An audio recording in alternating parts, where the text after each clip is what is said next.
Saludos y bendiciones. Nuevamente por acá, su hermano y maestro Octaviano Torres. Por la gracia del Dios de los cielos, esta es su escuela teológica integral reformadora.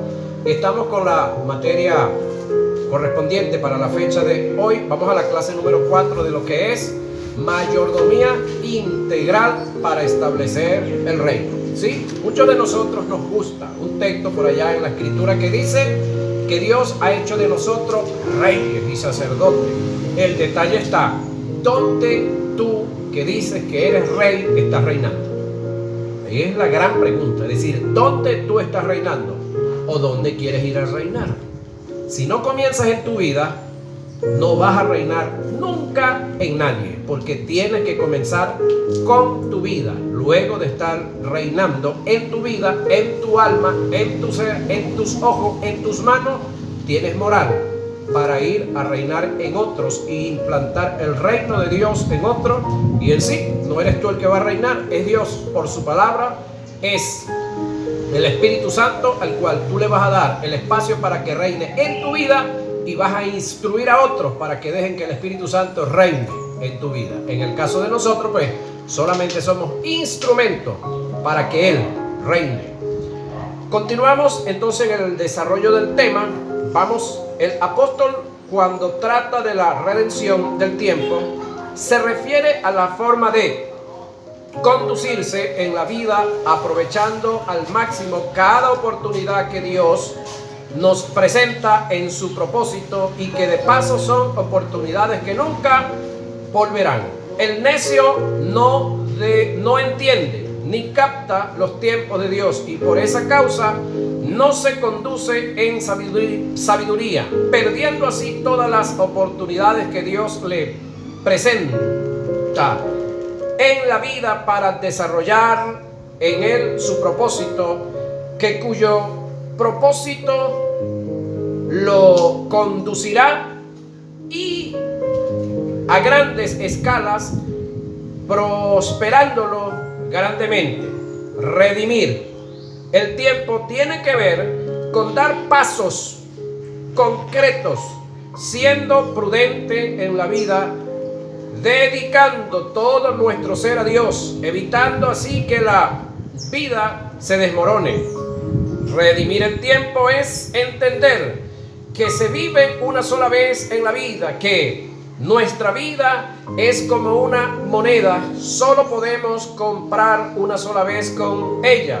Por eso debemos tener sumo cuidado en qué invertimos la vida.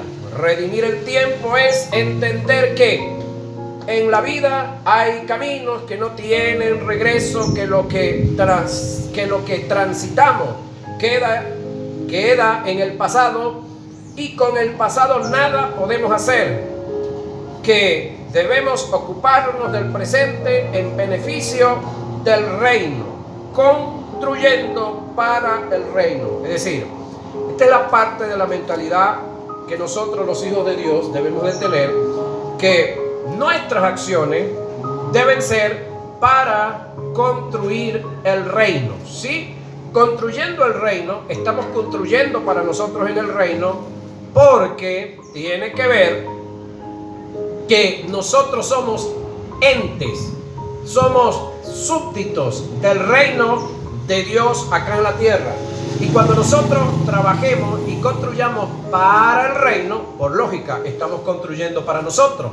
El detalle está que la mayoría de nosotros, desde el punto de vista psíquico-mental, somos un poquito egoístas y no procuramos construir para el reino, sino construir para nuestro reino personal. Y ahí es donde está el grave error. Cuando nosotros trabajamos de esa forma para nuestro pequeño reino, entonces Dios no puede hacer nada, porque entonces yo no tengo mentalidad de reino como tal.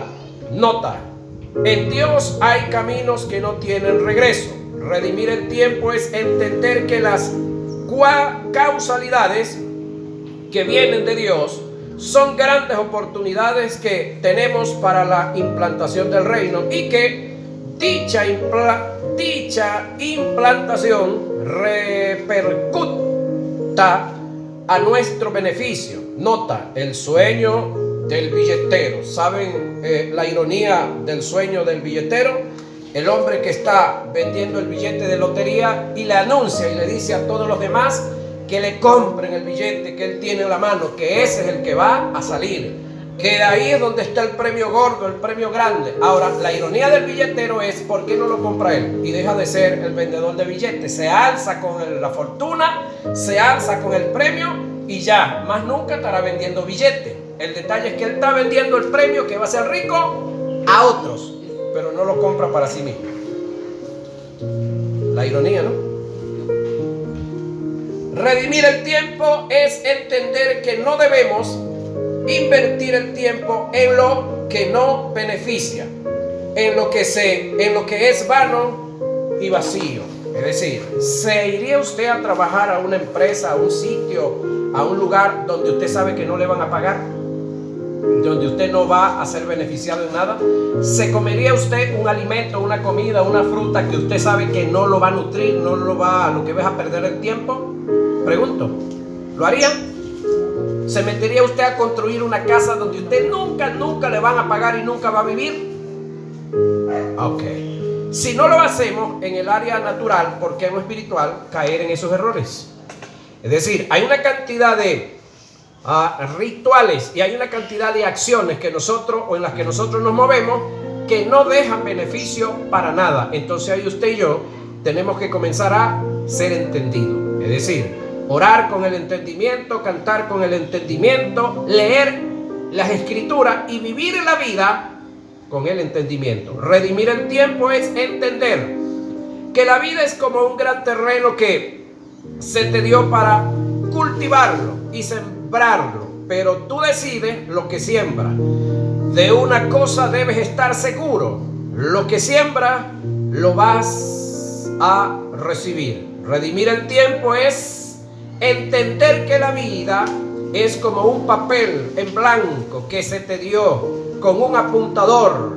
Puedes escribir en él lo que quieras, pero lo que escribas nunca lo podrás borrar. Redimir el tiempo es entender que eres libre de tomar cualquier decisión, pero nunca serás libre de sus consecuencias y por tanto debes ser prudente con las decisiones que emprendas. Lo duro del caso es que algún día en la vida nos daremos cuenta que en relación a Dios perdimos el tiempo y con él perdimos el propósito de Dios para nuestra vida. Perder el tiempo de Dios en la vida es perder la posibilidad de ser prosperado. Por todas estas verdades debemos tener cuidado en qué ocupamos nuestro tiempo. Para mayor comprensión en lo que tiene que ver con la redención o la administración del tiempo, voy a conceptualizar los dos términos que se utilizan en el griego para hacer referencia al tiempo. Pasemos a definirlos. Crono, de donde se deriva el término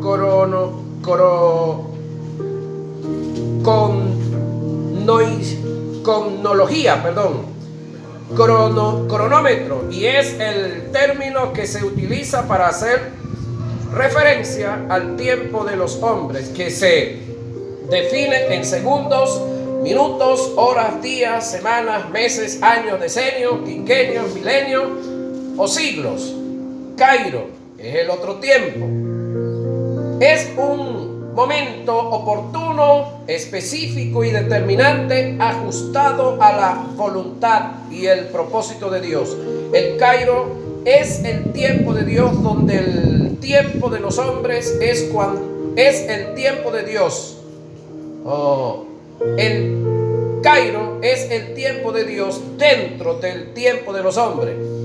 Es cuando Dios en su designio decide hacer algo específico y determinante con un individuo en un lugar apropiado. Cuando nosotros cuando nosotros no entendemos los tiempos kairos de Dios, perdemos una oportunidad para surgir en la vida, pero con todo y que conozcamos los tiempos, Dios nunca podrá desarrollarlos si no somos buenos administradores de ese tiempo de Dios en nosotros, del mismo crono en el que vivimos. Por esta causa, Pablo nos exhorta y nos dice: mirad pues con diligencia cómo andéis, no como necios, sino como sabios, entendiendo cuál es la voluntad de Dios para vuestra vida, administrando bien el tiempo, porque los días son malos. Escucha esta expresión: porque los días son malos. Alguien en estos días me decía: hermano, ya va. ¿Pero quién hizo los días? ¿Los hizo Dios? Sí. Ok, si Dios hizo los días, entonces no hay día malo, porque aquí me dice de días malos. Entonces, no es que hay días malos como tal, todos los días son buenos. Pero hay momentos por los cuales nosotros vamos a pasar que los vamos a ver como similar a que fueran malos. El detalle está: ¿qué hago yo en ese día? ¿Cuál es mi decisión? ¿Cuál es mi acción en ese día? Y poderle sacar el mejor provecho a ese momento por el cual yo estoy pasando. Y no es el día malo, es el momento en el cual podemos estar viviendo algo que, si no lo entiendo bien, para mí lo considero malo. Pero no es el día, es el momento por el cual pasamos, porque todos los días son buenos. Jamás Dios podrá desarrollar su propósito en nosotros mientras andemos dedicados y perdiendo nuestro tiempo, sumergidos en el pecado. Sin santidad nadie verá al Señor en la salud, en el ministerio, en la empresa, en el hogar y aún en la finanza. La vida de santidad es un principio inalterable para poder prosperar en la vida.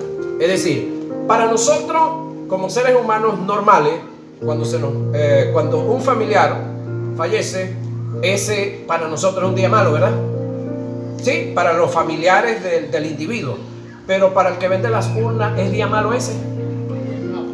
Ajá. Para nosotros como papá, como hermano, cuando alguien de entre nosotros se enferma y entra en gravedad, y entonces tenemos que acudir y movernos y buscar dinero de donde no hay para atenderlo, llevarlo al médico, comprar en la farmacia y todo eso, para nosotros es malo ese día. Pero para el médico es malo, para el que vende medicina es malo. Entonces hay cosas en la vida de nosotros que son relativas, buenas para uno pero malas para otro, malas para uno pero muy buenas para otro.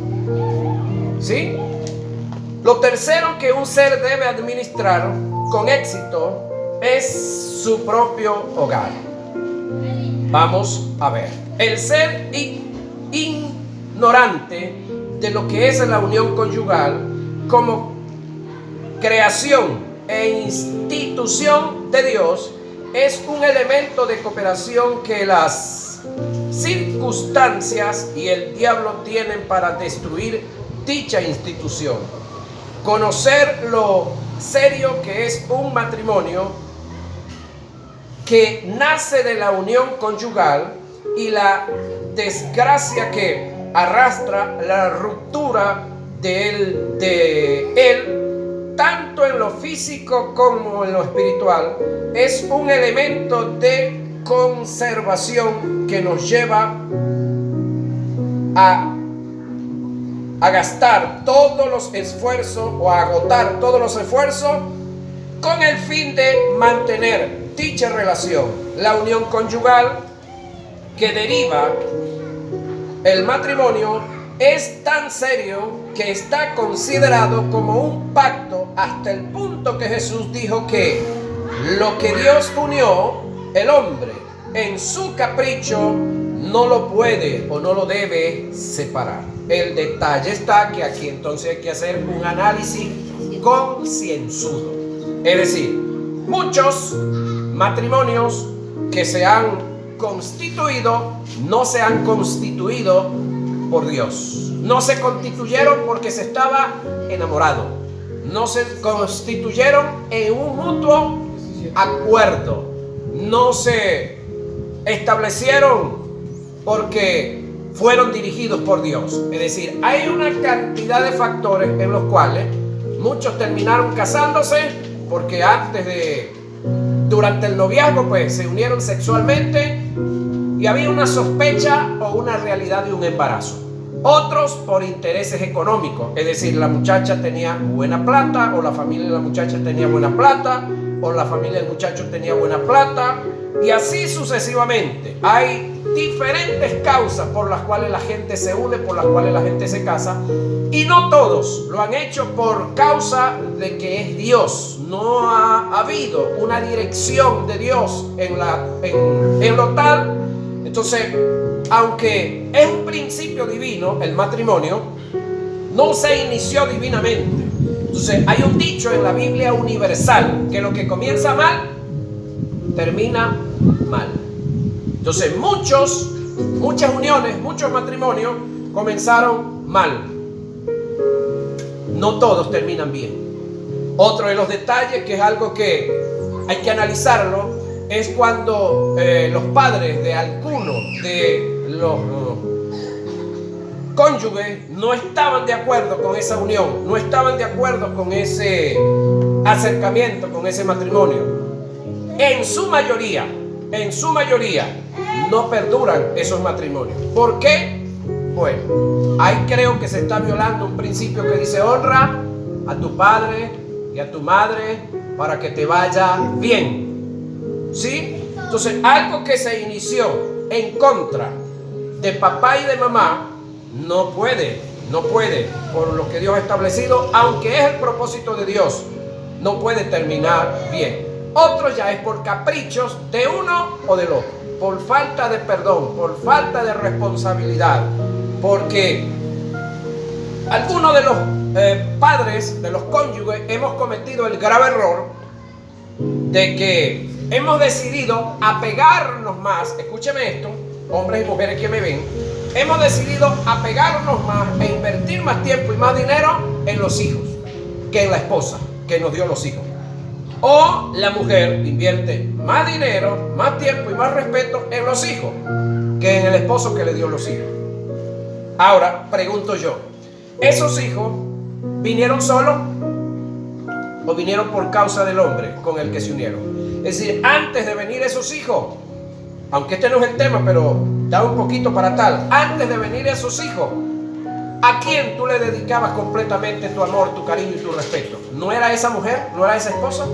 Y después que vinieron los hijos, el diablo te sembró una idea en la cabeza.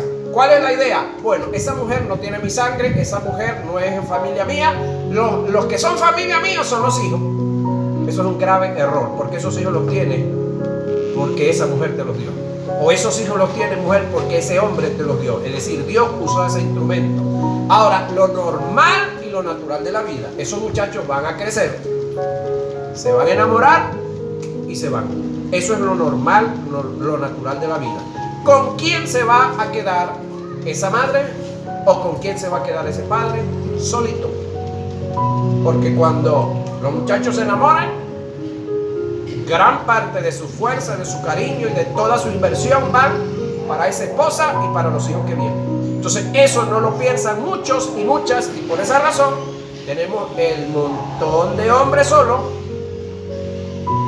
pasando penurias y dificultades, y el montón de mujeres también solas pasando penurias y dificultades por no haber sido inteligentes y haber entendido los procesos de la vida, que los hijos nacen, son una bendición, crecen, siguen siendo una bendición, se enamoran, siguen siendo una bendición, se casan y se van y siguen siendo una bendición, y se queda uno solo con la vieja esa o con el viejo ese. Oye, por ahí están aplaudiendo, porque está bueno el asunto. Producir ruptura en la unión conyugal de parte de cualquiera de los cónyuges sin razones, escúcheme, sin razones, solo por capricho o por resignarse a circunstancias que pudieron ser superadas con la ayuda de Dios, primeramente, su amor, que sobrepasa todo entendimiento y que tiene o nos dota de la capacidad para perdonar cualquier error, aunado a nuestros esfuerzos, trae una serie de consecuencias negativas que por ende redundan en perjuicio en la vida de ambos cónyuges. Aunque uno de ellos sea inocente del caso,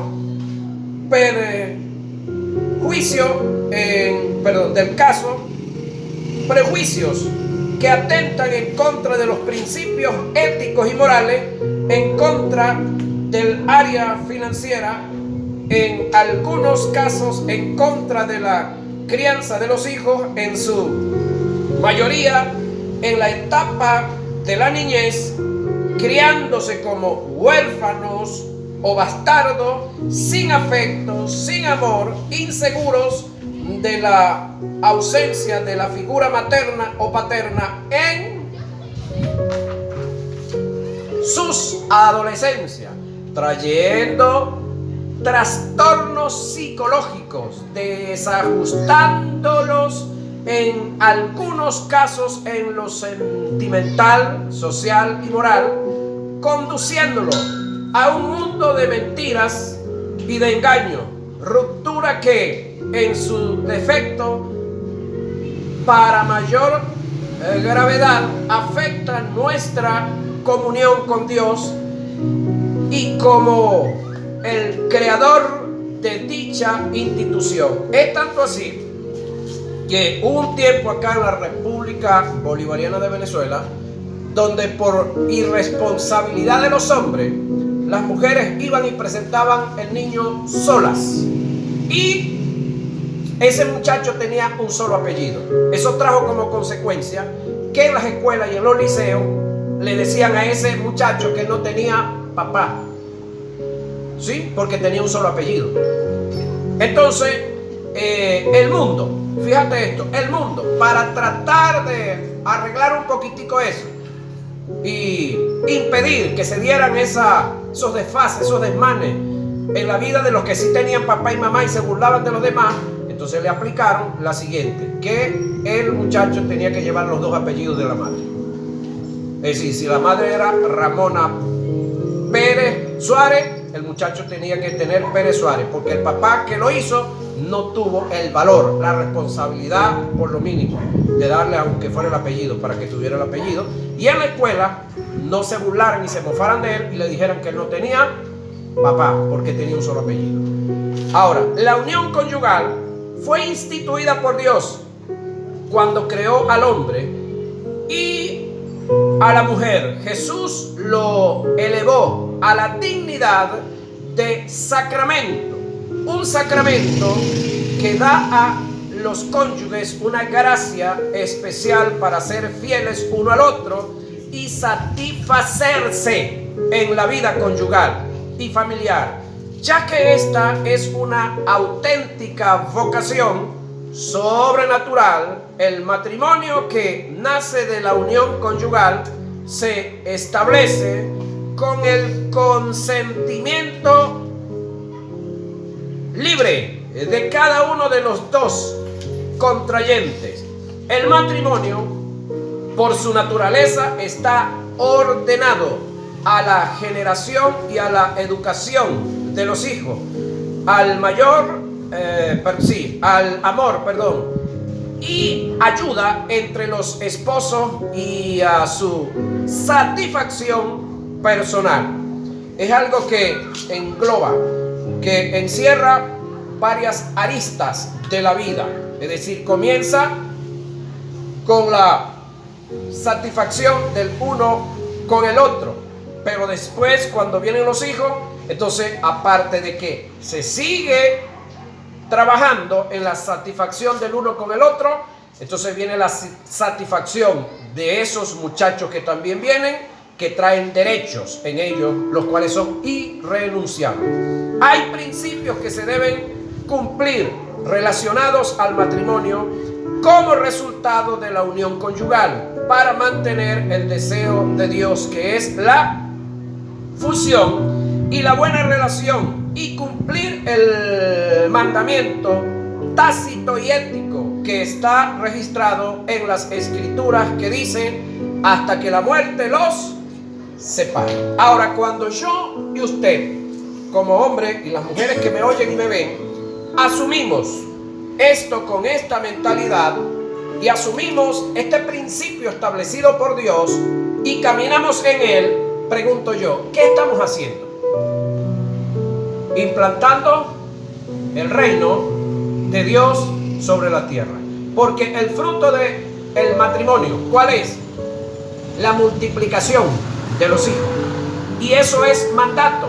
Entonces, cuando nosotros como hombres y las mujeres nos unimos bajo la dirección de Dios, en primer lugar, bajo el querer compartir uno con el otro, bajo el respeto mutuo, y luego que vienen los hijos, pues cumplimos los principios que Dios ha establecido, en el cual el padre y la madre no deben de molestar, desesperar, llevar a los hijos a un grado de molestarse innecesariamente, de indignarlos por cosas injustas que se hacen, sino que los administramos y los orientamos y los educamos en lo correcto para la vida moral y para la vida social, y muy especial para la vida espiritual. ¿Qué estamos haciendo? Implantando el reino de Dios en esos individuos, implantando el reino de Dios primeramente en nosotros, segundo, en esa pareja, tercero, en esos hijos, cuarto, en ambas familias, porque recuérdense que cada uno viene de una familia diferente y esa acción de ambos pues está implantando el reino de Dios en esas familias. Ahora, uno de los grandes trabajos que tiene el diablo ahorita es acabar con la familia. Acabar con la familia es destruir el reino de Dios en la tierra. Es decir, acabar con la unión correcta, justa, de un hombre y una mujer, y que ahora entonces comiencen las uniones de hombre con hombre y mujer con mujer. Eso es destruir el reino de Dios sobre la tierra, o trabajar en pro de destruirlo. No lo van a lograr del total, pero sí hacen mucho daño. Y de ahí podemos ver que esos hombres y esas mujeres que están trabajando en esa forma y de esa manera, pues le sirven al adversario que Dios tiene y que se levantó en contra de él, no porque Dios lo promulgó ni quiso que fuera así, sino porque él voluntariamente, el conocido Luzbel, ahora conocido como Lucifer, se rebeló en contra de los principios de Dios. Pero cuando yo, escúchenme, estudio los principios de Dios y camino a los principios de Dios, yo sigo implantando el reino de Dios, en primer lugar sobre mi vida y en segundo lugar sobre los que me rodean. Amén. ¿Qué es el matrimonio? El matrimonio es la base de la unidad familiar en la sociedad, tal y como está establecida en la naturalidad. El matrimonio es necesario para la sociedad, tanto desde el punto de vista económico como el del cualquier otro.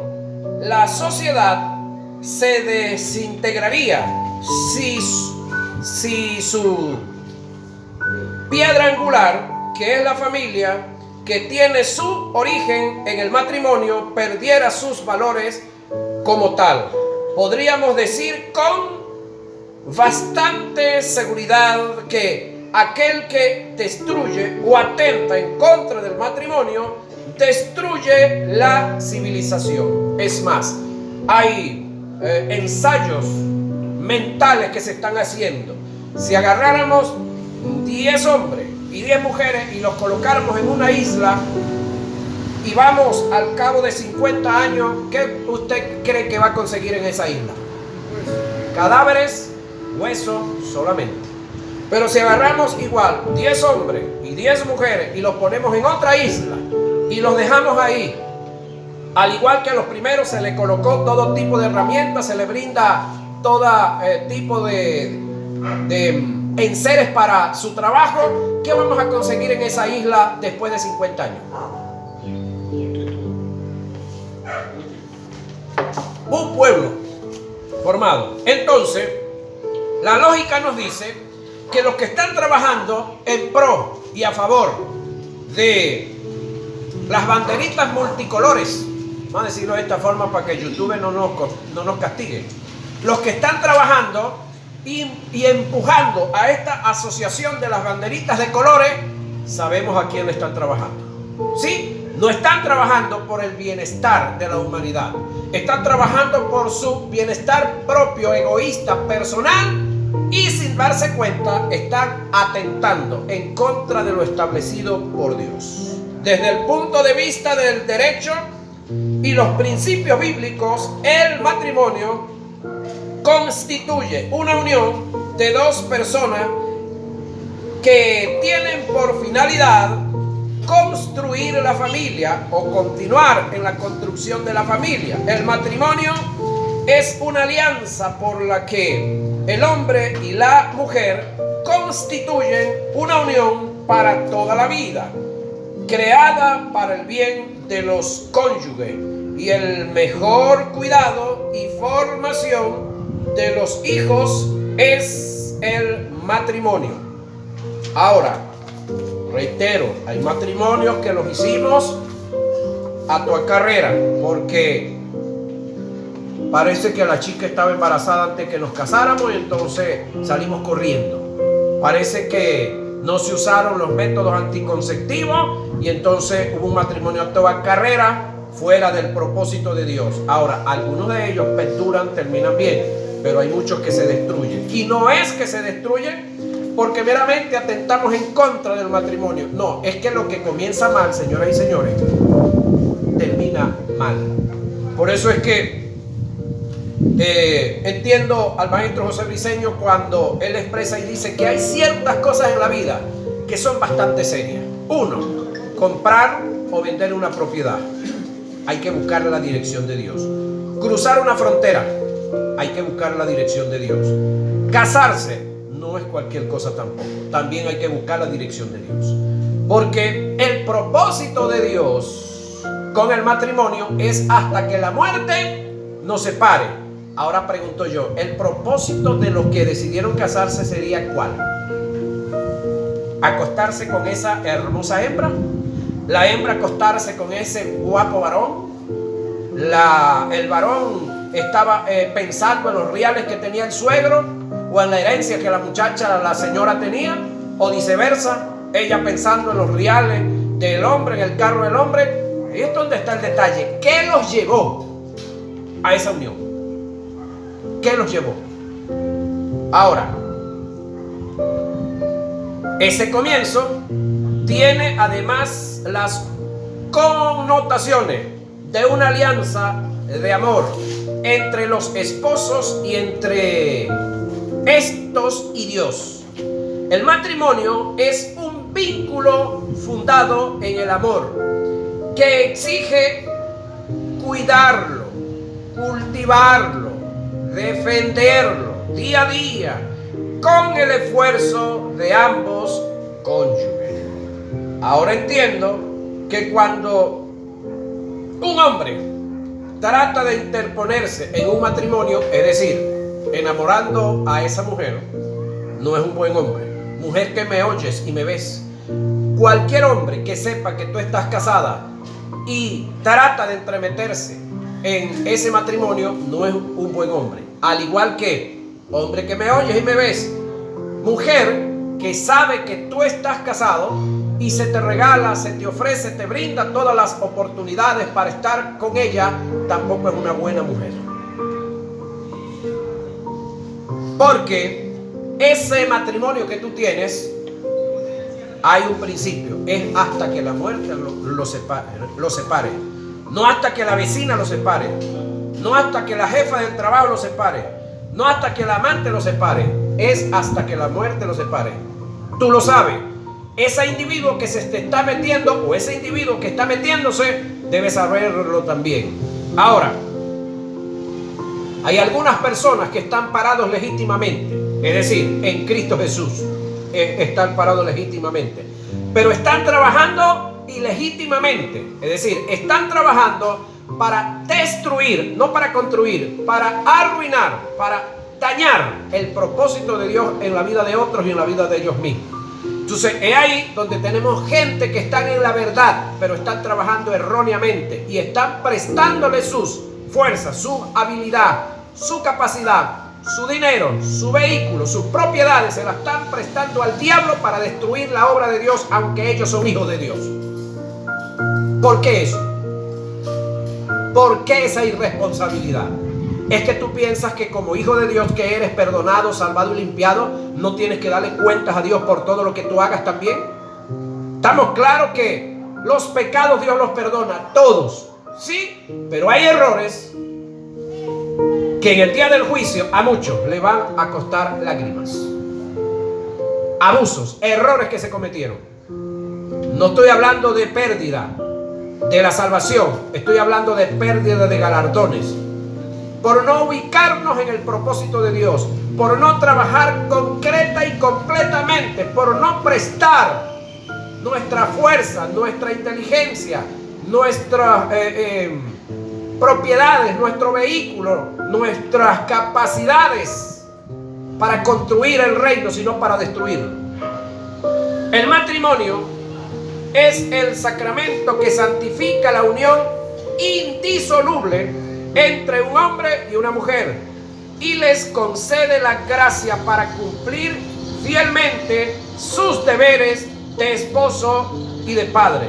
El matrimonio es el más grande diseño e inspiración de Dios. Es el origen de toda la existencia. Es el objetivo de lo creado. Lo último que Dios creó fue al hombre, pero fue lo primero que pensó hacer, y por causa del hombre hizo todas las cosas. El hombre no fue hecho por causa de las cosas fueron hechas por causa del hombre, y por esta causa se le confiaron las cosas. Por esto decimos que el matrimonio es el origen de toda la existencia, es el objetivo de lo creado. Es tanto así que Dios en la primera creación hizo una creación completa, exacta, es decir, hizo todos los ángeles que determinó hacer, hizo todos los querubines que determinó hacer, hizo todas las criaturas celestiales y el resto de la creación que determinó hacer, y no colocó reproducción en ello.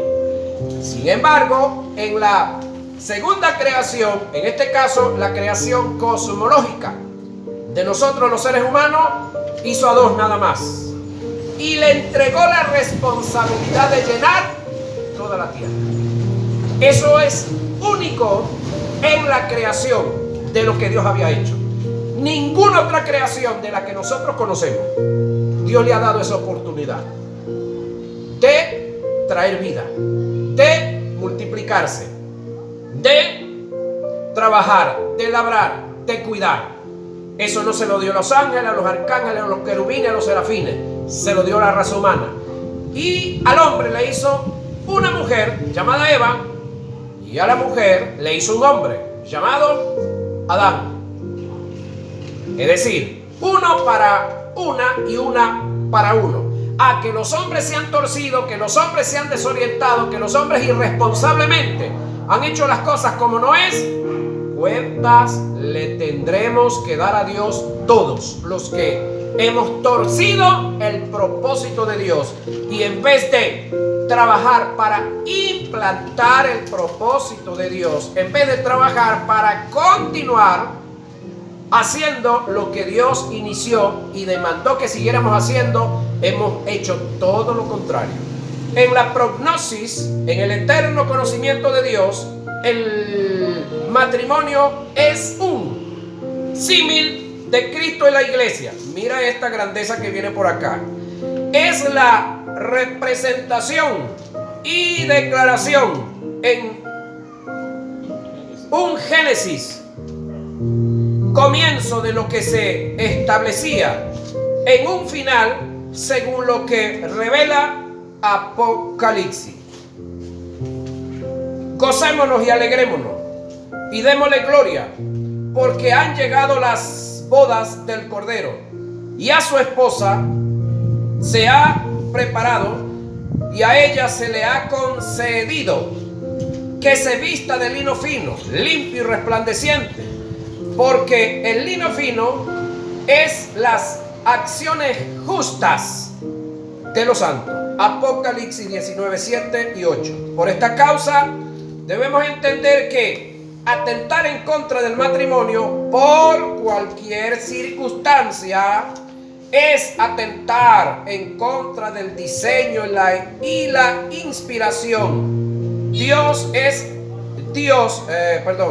La inspiración Dios es atentar en contra del origen de las cosas, del objetivo de su creación. Es no estar de acuerdo con la finalidad de su programa. Quien no sepa administrar su hogar nunca podrá administrar los bienes de Dios. Este es un principio bíblico. Pues el que no sabe gobernar su propia casa, ¿cómo cuidará de la iglesia de Dios? Primera a Timoteo 3:15. Jesús estaba claro en el asunto y dijo, Josué estaba claro y dijo, yo y mi casa serviremos a Jehová. Josué 24:15. Sin embargo, podemos entender en la cultura en la que estaba Josué, que para el momento y para ese tipo de cultura, lo que el hombre de la casa decidía, eso se hacía. Estamos en otra cultura, que aquella cultura para nosotros los varones, excelente, chévere, hermosa y preciosa, ¿sí? Pero en la que estamos ahorita, los combates son diferentes. Es decir, para vivir y ser hombre en aquella cultura no es necesario trabajar tanto, pero vivir y ser hombre en esta cultura, compañero, hay que ser más aguerrido que aquellos, ¿sí? Porque allá el hombre decidía y nadie le comentaba, nadie le refunfuñaba. Aquí pues son acciones compartidas, son mandos que hay que discutirlo, hay que... Es más, le digo algo. En la cultura actual hay que vivir lo que Dios estableció en Génesis. Juntaos y multiplicaos. Juntaos. El término juntaos sobre todo, el multiplicados ese es muy fácil. Pero el juntaos acá da derechos iguales a ambos. Que en el Medio Oriente no existen esos derechos iguales. ¿Sabe usted que gran parte de los países del Medio Oriente las mujeres solamente son un objeto sexual y solamente son las que cocinan, en la cocina lavan y planchan y más nada? Eso es muy fácil para los hombres. No heredan, no tienen derecho a ir a un tribunal a pelear nada. En cambio aquí hay algunas que se han alzado a un nivel tal que han dejado a los hombres en la calle y con la ropa que tienen encima nada más. Es decir, para ser hombre en esta cultura, creo que hay que tenerla mejor puesta que los de aquella cultura. La administración de parte del marido. Esa la vemos en nuestra próxima hora de clase. Bendiciones.